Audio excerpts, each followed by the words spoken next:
Dharma Wanita Persatuan Balai Perikanan Budidaya Air Payau Ujung Bate merupakan salah satu bagian dari Dharma Wanita Persatuan Direktorat Jenderal Perikanan Budidaya.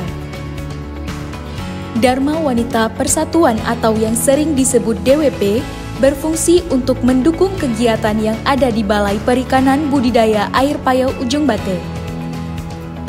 DWP BPBAP Ujung Bate diketuai oleh Ibu Diah Manijo dan memiliki beberapa program di bidang sosial budaya, pendidikan, dan ekonomi.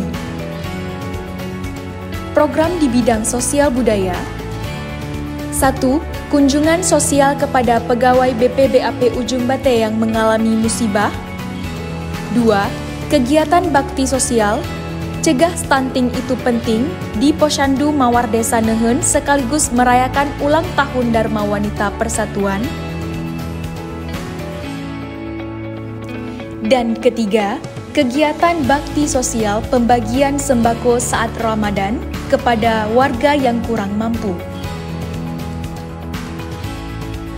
Program di bidang pendidikan: 1. Ceramah tentang keluarga sakinah bahagia sampai surga oleh Ibu Iriani SKM MKM. 2. Demonstrasi pembuatan sambal ganja. Demo kecantikan, olahraga, dan kesehatan.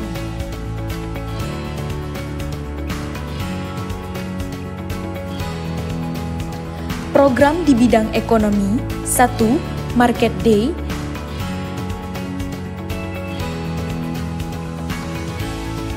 Dan 2. Bazar di acara 17 Agustus. DWP BPBAP Ujung Bate akan terus berupaya untuk membina istri pegawai negeri di BPBAP Ujung Bate untuk menjadikan keluarga yang sakinah. DWP BPBAP Ujung Bate bisa.